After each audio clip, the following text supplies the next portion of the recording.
আসসালামু আলাইকুম। আশা করি ভালো আছেন। দীর্ঘ ৩-৪ দিন পর আবার ভিডিও করতে আসছি। যাই হোক, আমরা আজকে ২টা পার্টে ভিডিও আপনাদের কাছে দেব। কারণ ভিডিও অনেক দৈর্ঘ্য হয়ে যায়, লম্বা হয়ে যায়, দীর্ঘ হয়ে যায়। প্রথমে আমরা ডিএসসি এক্স মানে ইন্ডেক্স কোন দিকে যাবে সেই ব্যাপার নিয়ে কথা বলব। তারপরে সেকেন্ড পার্টে আমরা স্টক নিয়ে আলোচনা করব। চলুন শুরু করা যায়। পুরো ভিডিও জুড়ে আমি রাটক্লিক জাকারিয়া আছি আপনাদের সাথে, আর আপনারা দেখছেন স্টক মার্কেট রাটক্লিক ইউটিউব চ্যানেল। দেখেন, পরপর দুদিন আমাদের ইন্ডেক্স নেগেটিভ হয়েছে, যেটা আমরা অনুমান করেছিলাম আগেই। আরও আগে কারেকশনের কথা বলছিলাম, বাট একটু পরে হলেও 2টা দিন কারেকশন দিচ্ছে, এবং এইটা হলো বাজারের জন্য একটা পজিটিভ দিক। অনেকেই যখন বাজার ইন্ডেক্সকে কারেকশনের কথা বলি তখন অনেকেই মন খারাপ করেন, অনেকেই বাজে মন্তব্য করেন। যাই হোক, ওইটাও আমার একটা পার্ট, একটা অভিজ্ঞতা। আমি এতে মন্দ কিছু দেখি না। এক একজনের অ্যানালাইসিস বা ভিউ এক এক রকম। সো আপনার মতামত আপনি দিতেই পারেন। তবে চলেন আমরা একটু দেখি আসলে আর কদিন আমাদের ইন্ডেক্স কারেকশন দেওয়ার সম্ভাবনা আছে এবং কেন।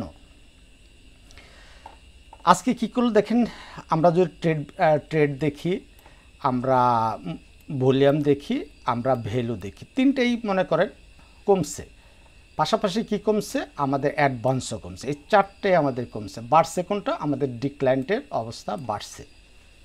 আমাদের কি আমাদের পজিটিভ সাইন হলো, আমাদের যেই প্রথম দিন আগের দিন আমাদের 37 পয়েন্টের ওপরে কমছিল মানে ইন্ডেক্স, আজকে 22 পয়েন্ট, প্রায় 23 পয়েন্টের মতো কমছে। এটা কমতেছে। পাশাপাশি কি কমতেছে, আমরা যদি এখানে দেখি ভলিউম কোথায় আছে, হ্যাঁ, ভলিউম যদি দেখি, দেখেন ভলিউমও 1, 2, 3 দিন ভলিউম কমছে। এটা হলো আমাদের পজিটিভ সাইন। আরও একটা খুশি খবর হলো, আমাদের এই টেক্সটাইল ইঞ্জিনিয়ারিং দুইটাই রিদমে চলে আসছে। পাশাপাশি আমাদের কিন্তু মিউচুয়াল ফান্ডও একটু উকিঝুঁকি মারতেছে।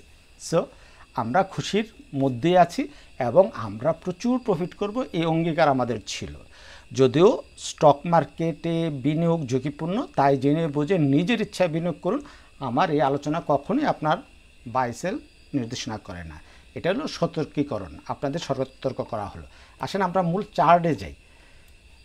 দেখেন, আমাদের টার্গেট কিন্তু এইটা, এই 5800-র উপরে যাওয়ার পরে এখানে একটা আছে, আর ফাইনাল হলো এটা 6200। এই 6200-র উপরে যখন যাবে আমাদের বাজার, তখনই আমরা বলতে পারবো ফাইনালি যে দারুণভাবে বাজার বুল রানে এবং বড় ধরনের একটা বাবেলসের ইন্ডিকেশন দিবে। সো এইখানে আমাদের ইমিডিয়েট যে রেজিস্ট্যান্সটা ছিল, এই যে গত পরশু দিন এই জোনটা টাচ করছে, তারপরে 2 দিন আমাদের কারেকশন। তাহলে কি করতে পারে, আমাদের এখন আবার এটাকে রিটেস্ট করবে। রিটেস্ট করে কোথায় আসতে পারে, এইখানে আসতে পারে, আরও নিচে আসতে পারে। আমরা একটু এই টাইম জোনটাকে একটু স্প্লিট করব, আমরা 1 আওয়ার চার্টে যাব, তাহলে আমাদের আরও একটু ক্লিয়ার হবে যে কারেকশনটা কতটুকু যেতে পারে। তারপরে আমরা কথা বলবো আগামীকালকে কি বাজার পজিটিভ থাকবে নাকি নেগেটিভ থাকবে। আমি আমার হোয়াটসঅ্যাপ গ্রুপে বা অন্যান্য ইয়েতে বলছি যে বাজার 50 থেকে 100 পয়েন্টের মতো কারেকশন হওয়ার সুযোগ আছে। সেই অর্থে আমাদের কিন্তু প্রায় 60-এর মতো কারেকশন হয়ে গেছে।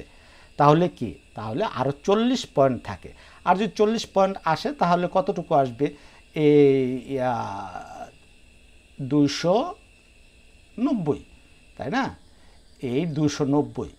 তাহলে যদি 290 আসে, এর পরপরই দেখেন একটা গ্যাপ আছে, এই যে এখানে একটা গ্যাপ। তার মানে আমরা যদি আওয়ারলি চার্টে এই গ্যাপ দেখছি, এই গ্যাপটাকে আমাদের রেসপেক্ট করতে হবে। অন্যদিকে এই যে একটা সুইং হাই, এই হাইটাও একটা সাপোর্ট বলা হয়।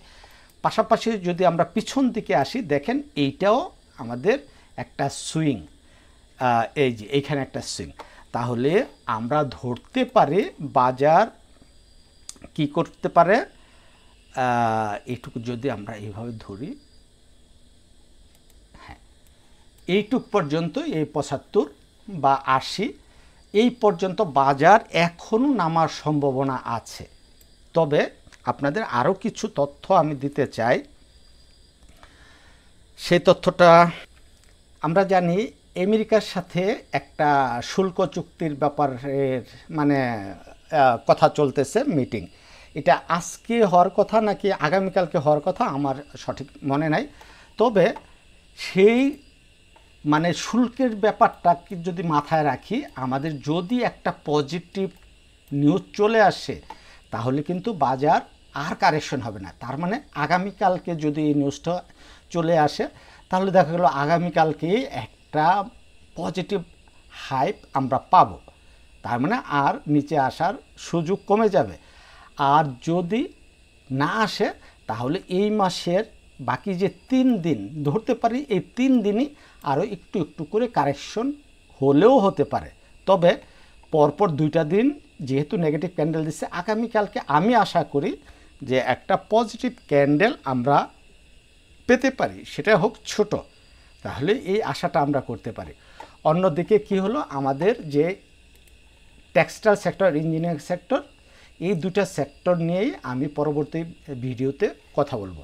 আশা করি ইন্ডেক্সের যে একটা মানে আইডিয়া, সেই আইডিয়াটা পেয়ে গেছেন।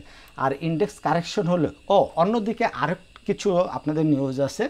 সেই নিউজটা হলো যে আমেরিকাকে একটু কনভিন্স করার জন্য আমাদের এই সরকার, অন্তর্বর্তীকালীন সরকার কিছু পদক্ষেপ নিয়েছে, যেটা হলো যে তুলা আমদানির কথা বলেন, আরও কী যেন এইগুলি আমেরিকা থেকে আনবে। তার মানে যেহেতু তারপরে হলো ওই যে উড়োজাহাজ কিনছে আমেরিকা থেকে, কয়টা উড়োজাহাজ জানি কিনছে। তার মানে এইগুলি হলো একটা মানে বাণিজ্যের একটা চুক্তির মতো হয়ে গেল না, যে তাকে কিছু দিল, তার কাছ থেকে যেন আমরা কিছু পাই। সেই হিসাবে যে আমাদের শুল্কের যে ব্যাপারটা, সেটা একটা পজিটিভ একটা নিউজ আসার সম্ভাবনা অনেক বেশি। তাই আমরা অরিড হব না, মার্কেট নিয়ে আমরা নেগেটিভ প্রপাগান্ডা চালাবো না। আমরা সবসময় পজিটিভ ছিলাম এবং পজিটিভ থাকবো ইনশাল্লাহ। তো ভালো থাকবেন সবাই।